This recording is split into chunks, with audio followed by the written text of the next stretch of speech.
housing story. Here's what's happening here in the United States.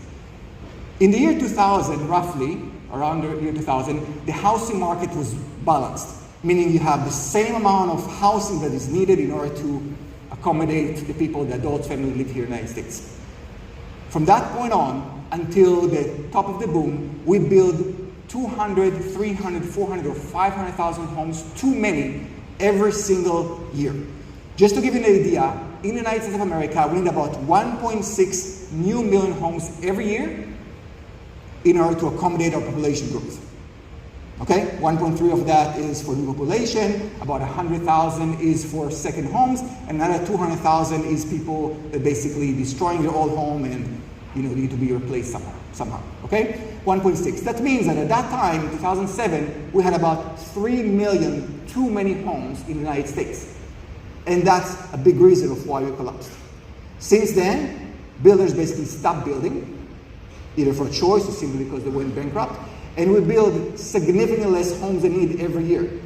400, 500, 600, 700,000 less homes than needed every year. If you see there the orange line, that means around the year 2011, 2012, we were balanced, and we still build less homes than we need for another 10 years after that, all the way into 2022. And at that time, we're at a shortage of 4 million units.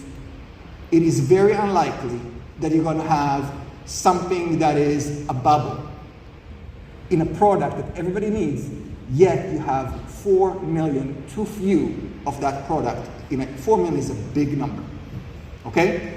And where are those people living? Well, you say, okay, so those 4 million people are in the streets? Well, they're not in the streets. Where they're at is basically, look at young adults. They're living at home. They're living at their mom's basement. They're staying home for longer. They're rooming with other people at older age, and naturally they wouldn't do that. They would just stay by themselves. And that is a pent-up demand. That means those people eventually will walk out of their mom's basement, or will just tell the roommate, hey, it's great, but we're 40 years old, so how about we live separately?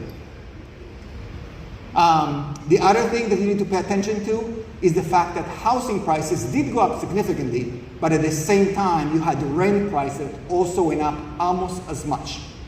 That is very different what we had in the year 2007, leading to the bubble.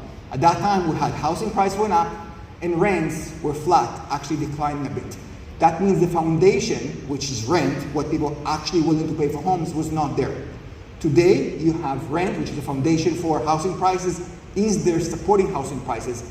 I'm not saying there's no possibility of housing prices going down. It is possible if we get in a recession or interest rates stay high for a while, you may see a slight correction, but it's definitely not a bubble. It's definitely not going to see something that is a significant decline. I think this year is continuing to be a flat year, and then from that on, depends how the economy, probably going to go in a normal 2 to 3% appreciation per year on average.